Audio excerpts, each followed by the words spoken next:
الحمد لله الذي حرم الظلم على نفسه وجعله بين عباده محرما وأشهد أن لا إله إلا الله وحده لا شريك له ناصر المستضعفين وقاصم الجبارين وأشهد أن محمدًا عبده ورسوله الذي حذرنا من الظلم فقال اتقوا الظلم فإن الظلم ظلمات يوم القيامة أما بعد عباد الله زاري ያለንበት ዓለም አሁን ያለንበት ተጨባጭ ዓለም በግፈኞች የተሞላችበት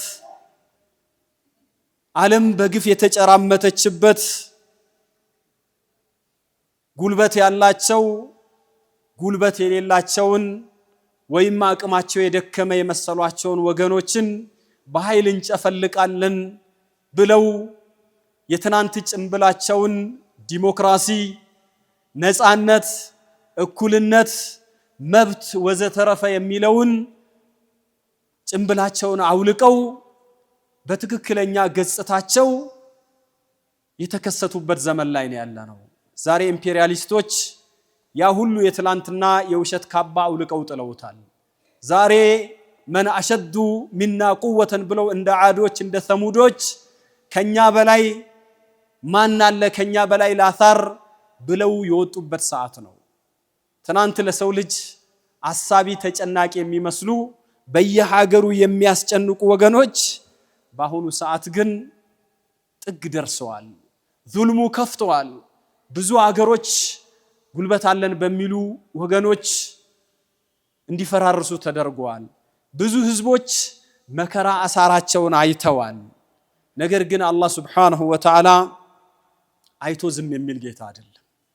አላህ ወለውላ ደፍዑላሂ الناس بعضهم ببعض ይላል።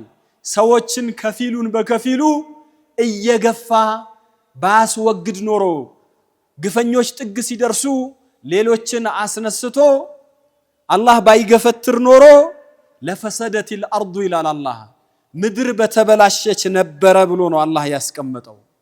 ወላኪን አላህ ذو فضل على العالمين ነገር ግን አላህ አይቶ ዝም የሚል ጌታ አይደለም፣ በዓለማት ላይ የችሮታ ባለቤት ነው ይላል። ግፈኞች ሁሉ ጊዜ ለዘላለም ቢኖሩ ኖሮ የእጃቸውን የማያገኙ ቢሆን ኖሮ ምን እንደሚከሰትም ሌላም ቦታ አንስቶልናል።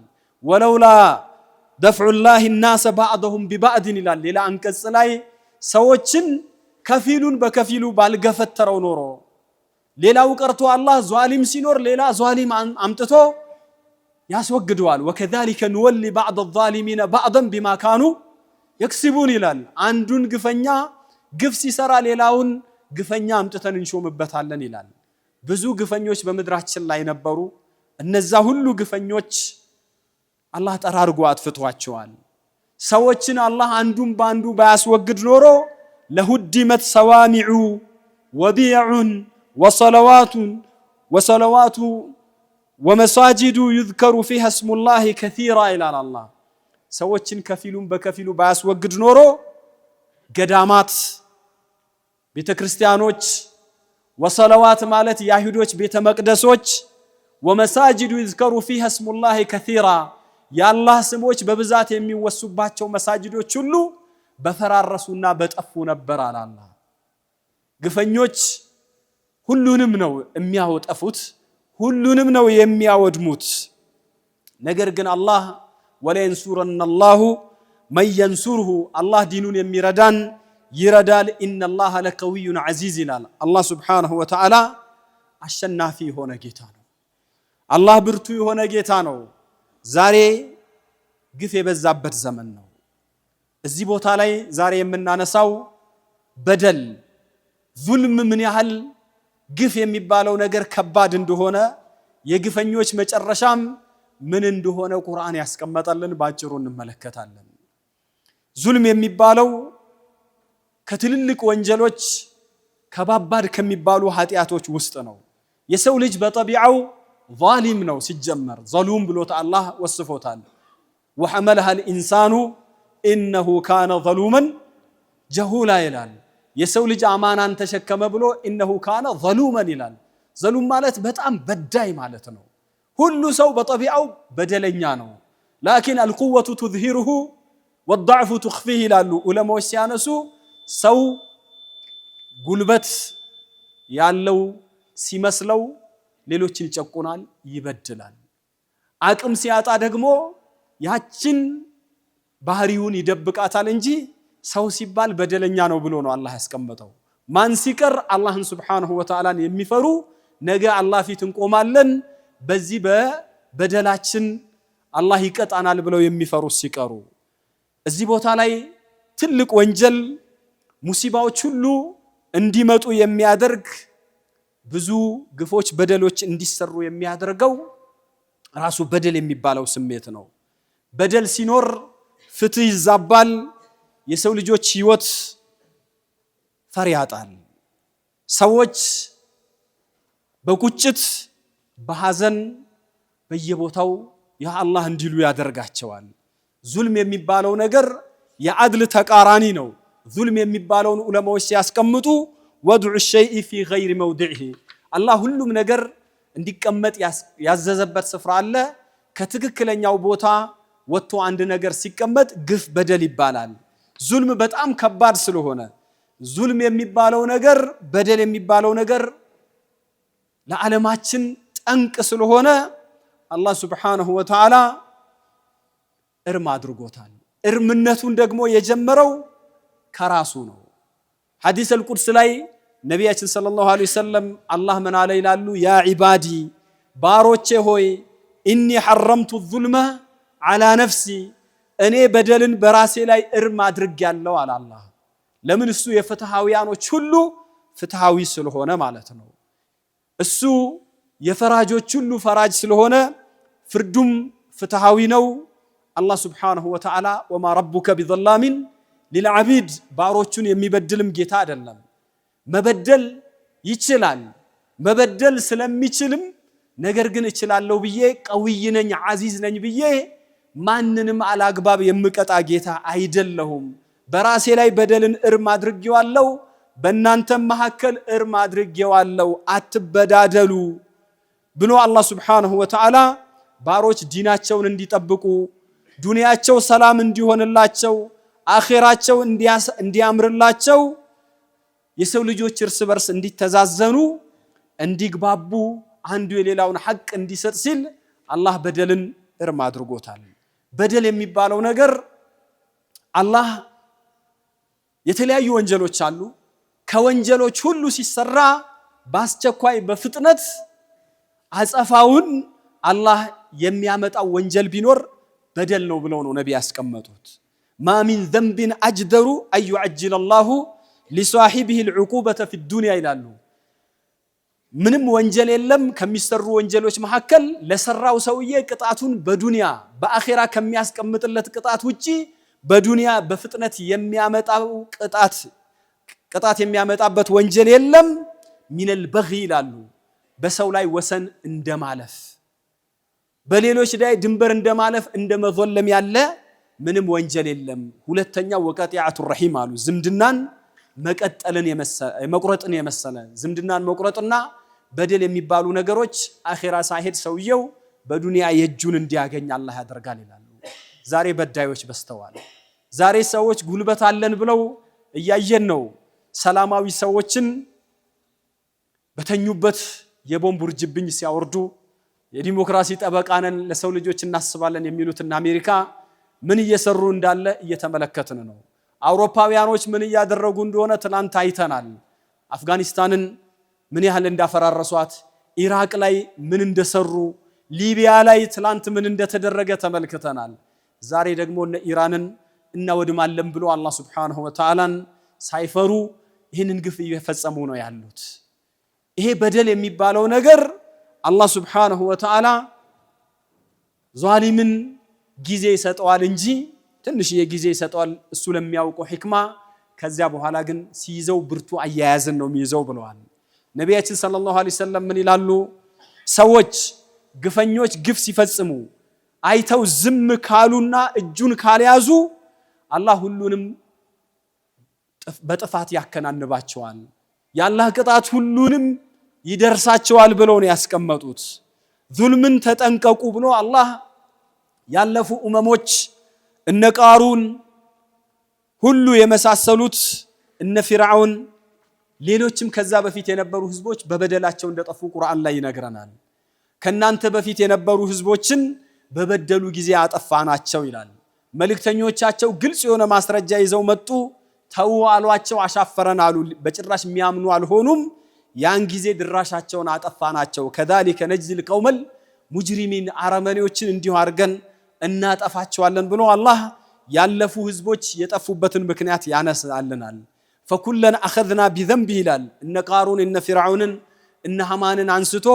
ሁሉንም በወንጀሉ አጠፋናቸው አለ ከነሱ መሐከል የጠጠር ዝናብ ያዘነብንበት አለ ከነሱ መሐከል በውሃ ሙላት ያጠፋነው አለ ከነሱ መሐከል በጩኸት የተደመሰሰ አለ ምድር የተደረመሰችበት አለ አላህ Subhanahu Wa Ta'ala ታዲያ وما كان الله ليظلمهم ولكن كانوا انفسهم يظلمون አላህ እነሱን የሚበድላቸው አልነበረም አልበደላቸውም ነገር ግን ራሳቸውን ይበድሉ ስለነበር ነው ይላል ዙልም የሚባለው ነገር አይነቱ ብዙ ነው ደረጃውም ይለያያል ዙልም በተለያየ አይነት መልኩ ይገለጻል ከዙልም አይነቶች የመጀመሪያውና ትልቁ ዙልም ሰዎች ፈጣሪያቸውን አላህን Subhanahu Wa Ta'ala የሚዘልሙበት የሚበድሉበት የበደል አይነት ነው መቼም አላህ وما ظلمونا ولكن كانوا انفسهم يظلمون ይላል በድርጊታቸው እኛን አልበደሉንም እኛን የሚጎዱት ነገር የለም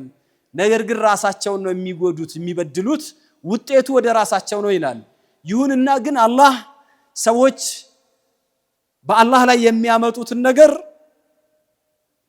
ያላህን ሐቅ አለመጠበቃቸውን ዙልም ብሎ ጠርቶታል ለምሳሌ ያላህን የፈጣሪን መኖር በመካድ እንደዚሁም ደግሞ نسبة الخلق والرزق ሪዝቅን የሚሰጠው የሚፈጥረው እሱ ሆኖ ሳለ ይሄንን ስልጣን ለሌላ አሳልፎ መስጠት ወይም በአላህ ላይ መሳለቅ በዲኑ ላይ ማሾፍ በሩሱሎቹ በአንቢያዎቹ በመጽሐፎቹ በእነዚህ ነገሮች ማሾፍ ወይም በአላህ Subhanahu Wa Ta'ala ላይ የሱ ሐቅ የሆነውን ነገር ለሌላ አሳልፎ በመስጠት በሱ ላይ ማሻረክ ይሄ ሁሉ ዙልም ተብሎ ተጠርቷል ትልቁ ዙልም እንደውም ሉቅማን አለይሂ ሰላም ለልጁ ሲመክረው ምንድነው ያለው ያ ቡነየ ላ ትሽሪክ ቢላህ ጌታ ልጄ ሆይ በአላህ ላይ አታሻርክ ኢነ ሽርከ ለዙልሙን ዐዚም ሽርክ ብሎ ማለት ትልቅ በደል ነው ብሎ ነው ሉቅማን አለይሂ ሰላም ያስቀመጠው ሽርክ የሚባለው ነገር ከባድ ስለሆነ አላህ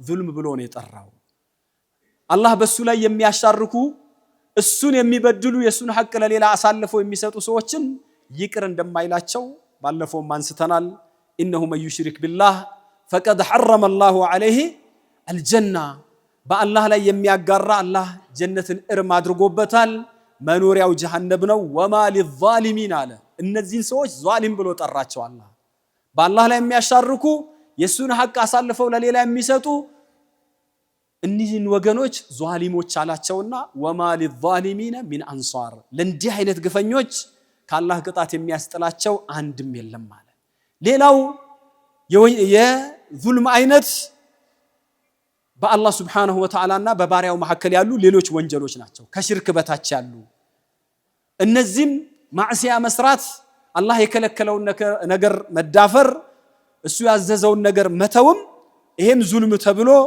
ይጠራል አላህ Subhanahu Wa Ta'ala ይሄንን ለፈለገው ይቅር ሊል ይችላል የፈለገውን የሚቀጣበት የወንጀል አይነት ነው ሌላው በሶስተኛ ደረጃ የሚነሳው ሰዎች እርስ በርሳቸው የሚበዳደሉት ነው ዛሬ ከባዱ ነገር አንዱ ሌላውን የሚበድልበት አንዱ የሌላውን ሐቅ በጉልበት የሚወስድበት ነው ከዚህ መሐከል በተለይ የደካሞችን ሀብት ንብረት መዝረፍ የየቲሞችን የምስኪኖችን የእንደነዚህ አይነት ሰዎችን ጉልበት የሌላቸውን ወገኖችን ሐቅ መቀማት በተለይም ደግሞ የወራሾችን የሴቶችን የህፃናቶችን አላህ ያስቀመጠላቸውን ከሰባት ሰማይ ለነሱ ይገባቸዋል ያላቸውን የውርስ ድርሻ መብላትም ይሄም ትልቅ ዙልም ተብሎ ነው የተቀመጠው ሌላው ከዙልሞች ውስጥ የሚገባው ሐቃቸውን ማስመለስ የማይችሉ አቅም የሌላቸውን ከላይ ካሉ ሰዎች በተጨማሪ አቅም የሌላቸውን ሰዎች የነሱን ድርሻም መቀማትና መንጠቅ ይሄ ትልቅ ወንጀል ስለሆነ አላህ Subhanahu Wa Ta'ala ከየቲሞቹ ጀምሮ ኢነል ለዚነ ያእኩሉነ አምዋለን የታማ ይላል የየቲሞችን ገንዘብ የሚበሉ የሚዘርፉ ኢነማ ያእኩሉነ ፊ ቡጡንሂም ናራን የሚበሉት የጀሃነም እሳትን ነው በሆዳቸው ውስጥ ጀሃነም ይገባሉ ብሎ ነው ያስቀመጠው የሌሎችን ሐቅ hatta ሀብታሞች ቢሆኑ እንኳን መዝረፍ ተበድሮ መውሰድና ማስቀረት ራሱ ዙልም ብለው ነው ነብይ የጠሩት መጥኑል ገኒይ ዙልሙን ብለውታል ገንዘብ ያለው የተበደረውን ገንዘብ አለመመለስ ዙልም ተብሎ ተቀምጧል የአጠቃላይ ደግሞ የሌሎችን ሰዎች ንብረታቸውን በመሐላም ይሁን በሆነ ዘዴ በፍርድ ቤትም ይሁን በሆነ መልኩ የውሸት ጠበቃም ገዝቶ አሸንፎ መውሰድ ይሄም ትልቅ ዙልም ተብሏል ነብያችን ሰለላሁ ዐለይሂ ወሰለም አንድ ጊዜ ምን አሉ መን ይቅተጣ ሐቅ ምርእ ሙስሊሚን በየሚንህ የአንድን ሙስሊም ሐቁን ገንዘቡን በመሐላ የወሰደ ሰው አላህ Subhanahu Wa Ta'ala ጀነትን حرام አድርጎበታል ጀሃነምን ለሱ አረጋግጦለታል አሉ ያኔ አንድ ሰው ተነስቶ ወኢን ሸይኡን የሲሩን ትንሽም ነገር ቢሆን ያ ረሱላህ ሲላቸው ወኢን ቀዲቡ ሚን አራኪን አሉ የመፋቂያ እንጨት ቅርንጫፏ ብትሆን እንኳን እሷንም ቢሆን የውመል ቂያማ ይጠየቅበታል አሉ ነብያችን ሰለላሁ ዐለይሂ ወሰለም ይሄ ሁሉ የሚያሳየን ዙልም የሚባለው ነገር ምን ያህል ከባድ እንደሆነ የሰው ድንበር መግፋት የህዝብ መሬት የህዝብ መገልገያ ቦታዎችን من أخذ من طريق المسلمين ይላሉ ሰው የሚተላለፍበትን የሙስሊሞችን መንገድ እዚህ ላይ ሙስሊሞችን እያናገሩ ስለሆነ ነው እንጂ ነብይ የማንንም ህዝባዊ መገልገያ ሰርቆ ሽብረን ይላሉ አንድ ስንዝር ያህል የወሰደ ሰው አሉ ነብያችን ሰለላሁ ዐለይሂ ወሰለም ያለ አግባብ خسف به يوم القيامه الى 7 አራዲን ይላሉ ሰባቱን ምድር አንገቱ ላይ ይጠለቅለታል ወይም ወደ ሰባቱ ምድር እንተምዘግዝጎ እንዲገባ ይደረጋል ያሉት የጎረቤቱንም ሐቅ እንደዛው ያደረገ ይሄ ዙልም ነው ብለው ነብያችን ሰለላሁ ዐለይሂ ወሰለም አስቀምጠውልናል ዙልም የሚባለው ነገር ከባድ ነው ከዙልም አይነቶች ሰራተኞችን አሰርቶ የቤት ሰራተኞች የጉልበት ሰራተኞች በቢሮ ውስጥ የምናሰራቸው የተለያዩ ወገኖችን ካሰራናቸው በኋላ ሐቃቸውን አለመስጠት ይሄም ትልቅ ዙልም ተብሎ ተቀምጧል ሶስት ሰዎች እኔ ነኝ የውመል ቂያማ መከራከራቸው መፋረዳቸው ብሏል አላህ ከነሱ መሐከል አንዱ ማን ነው ወረጁሉን استاجر اجيرا አሉ ሰራተኛ ቀጥሮ ሲያበቃ فاستوفى منه ስራውን አሰርቶ ሲያበቃ ወለም يعطيه اجره ያሉት ደሞዙን ያልከፈለ ሰው የውመል ቂያማ ከኔ ጋር ነው የሚፋለመው ይላል ነብያችን ሰለላሁ ዐለይሂ ወሰለም አዕቱል አጂራ አጅረሁ ይላሉ ሰራተኛን ወዲያውኑ ደሞዙን ክፈሉት ቀብላ እየጅፍ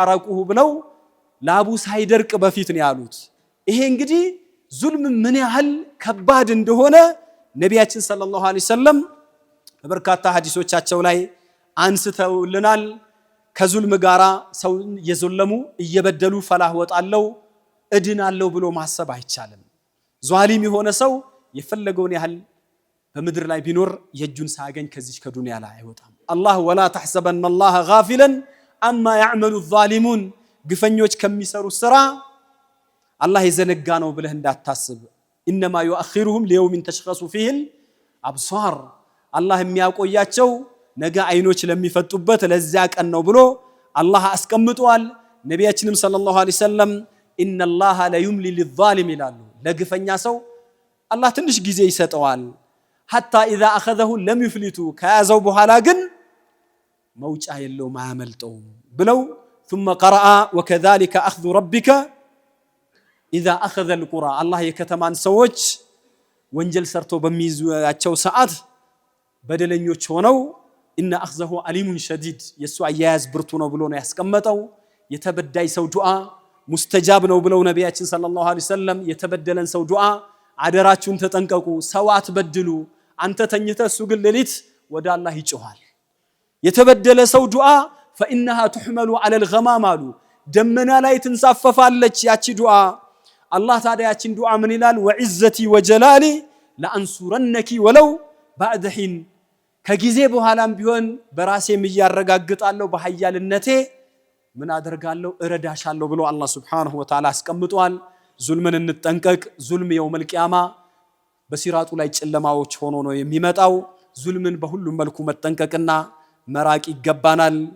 ሰዎችን በድለን ግፍ ፈጽመን ከሆነ ነገ አላህ ፊት ከመሄዳችን በፊት ዛሬውኑ አራግፈን ነው መውጣት ያለብን። ነቢያችን ሰለላሁ ዐለይሂ ወሰለም ሙእሚኖች የውመል ቂያማ ከሲራጥ ካለፉ በኋላ ይላሉ ከሲራጥ በኋላ ሌላ ቀንጠራ ድልድይ አለ አሉ። በጀነትና በጀሃነም መካከል ያለ ድልድይ አለ። ሰዎች በዱንያ ላይ ተበዳድለው ከሆነ ያን በደል ሳያወራርዱ ይሄን ድልድይ የሚያልፈው ማንም የለም።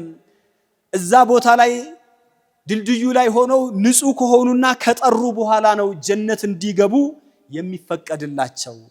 በዛን ሰዓት አሉ ነቢያችን ሰለላሁ ዐለይሂ ወሰለም እያንዳንዱ ሰው የበደለ ሰው ካለ አንዱን ሰድቦ አንዱን ደብድቦ የሌላውን ሐቅ የወሰደ የተለያየ ነገር ካለ ከሐሰናቱ ለነዛ ሁሉ ሰዎች ይከፍላል። ከፍሎ ከጨረሰና ምናልባት የተረፈ ሐሰናት ካለ ወደ ጀነት ሊገባ ይችላል። ካልሆነ ግን የሚከፍለው ሐሰና ካነሰበት የነሱ ወንጀል እሱ ላይ ተደርጎ ወደ ጀሃነም ይጣላል ነው ያሉት።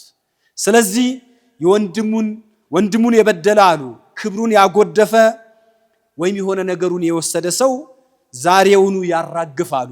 ነገ ዲርሃም ዲናር በሌለበት ቦታ ላይ ራሱን ለኪሳራ እንዳይዳርግ በሰራው ስራ ልክ ከሰራው ሐሰና ይወሰድበታል። ከሌለው ግን የነሱን ወንጀል ተሸክሞ ጀሃነም ይጣላል ተብሏል። በደል የሚባለው ነገር ከባድ ነው። በጣም መጠንቀቅ አለብን። ለዟሊሞች ለግፈኞች አጋዥ መሆን የለብንም። ወላ ተርከኑ ኢለ الذين ظلموا ወደነዛ ወደ በደሉት ሰዎች አትጠጉ፣ ከነሱ ጋራ አብራችሁ አትሁኑ። ፈተመሰኩም النار ነው የሚለው አላህ የጀሃነም እሳት ያገኛችኋል ብለዋልና እዚህ ቦታ ላይ በደልን በተቻለ መጠን መጠንቀቅ አለብን።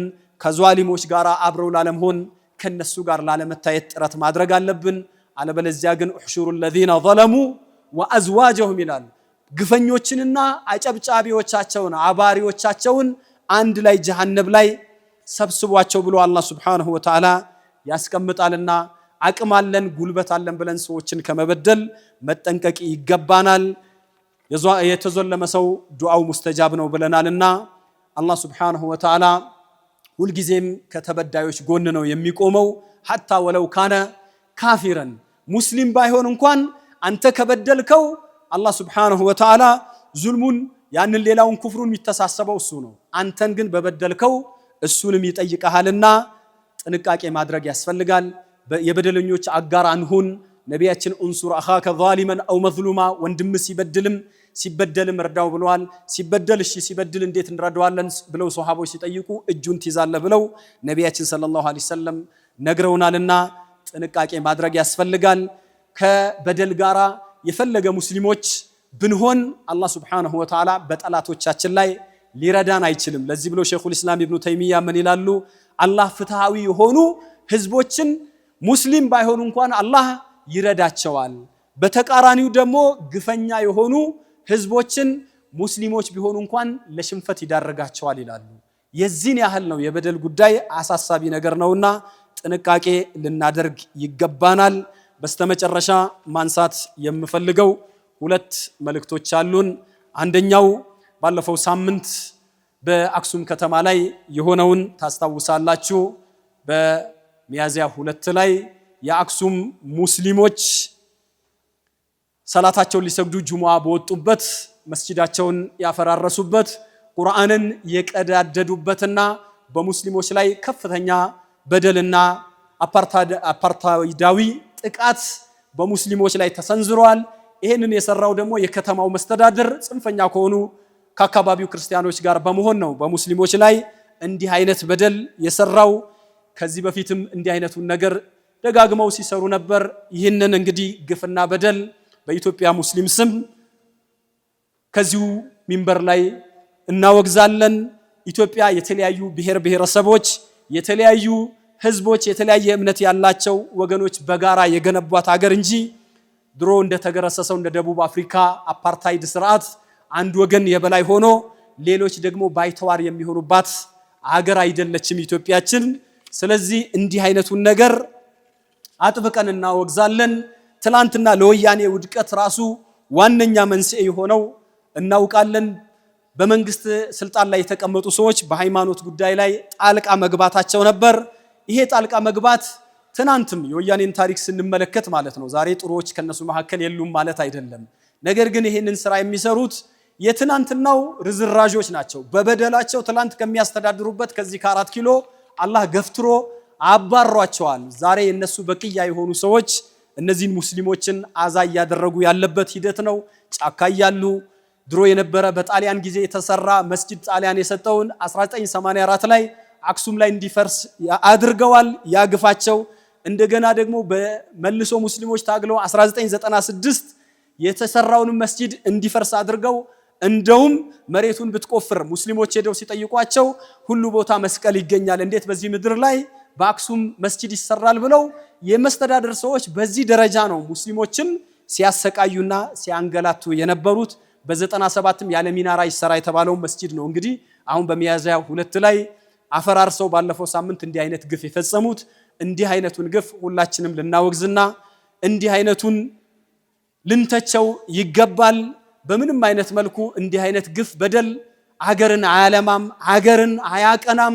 ኢትዮጵያን ወደ ኋላ የሚያስቀራትም በሃይማኖት ሳቢያ የሚደረጉ ግፎችና በደሎች ናቸው። እንኳን ለኢትዮጵያ አይደለም ለትላንትናዋ ለትልቋ ዩጎዝላቪያ ለምትባለው አገር ግፍ እንሰራለን ብሎ የዩጎዝላቪያ ኦርቶዶክሶች በካቶሊኮችና በሙስሊሞች ላይ ክሮዋቶችና ቦስኒያዎች ላይ በደል ፈጽሞ አገራቸው ተፈረካክሶ ነው ዛሬ እዚህ ጋር ዩጎዝላቪያ 3 ቦታ ማለት ነው፣ ክሮሺያ እዚህ ጋር እንደገና ቦስኒያ በዚህ በኩል ሌላ እንደዛ ሆኖ የተከፋፈሉትና አገር የሚያፈርስ ነገር ስለሆነ መንግስትም ቢሆን እንዲህ አይነቱን ነገር ትኩረት ሰጥቶ እንዲከታተለውና የሙስሊሞችን ሐቅ እንዲያስከብር አደራ ማለት እንወዳለን።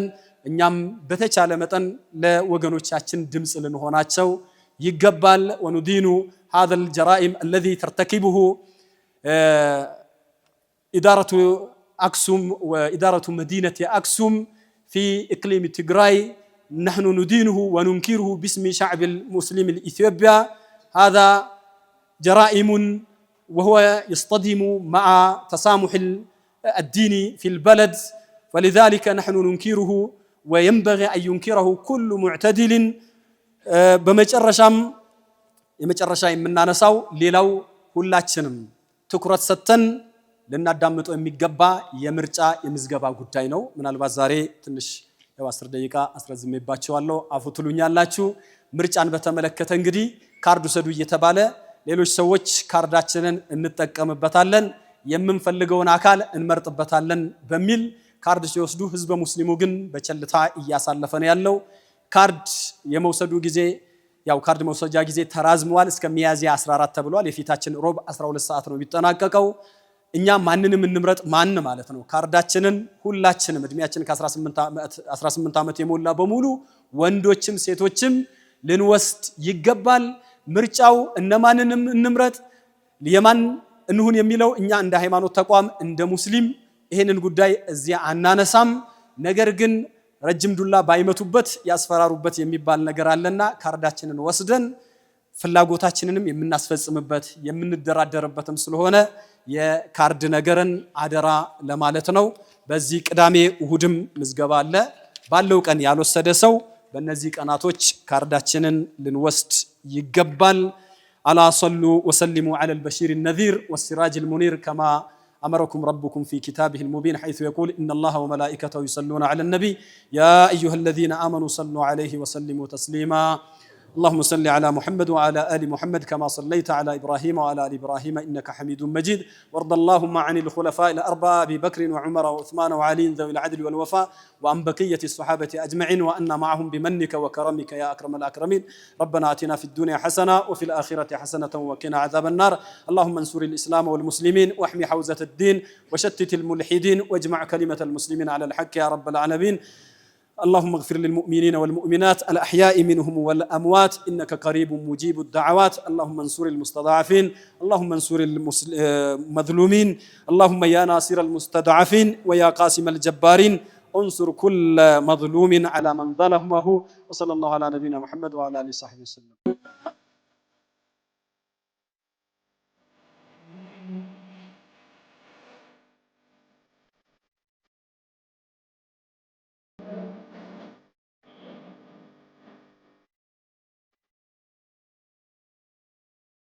ነው።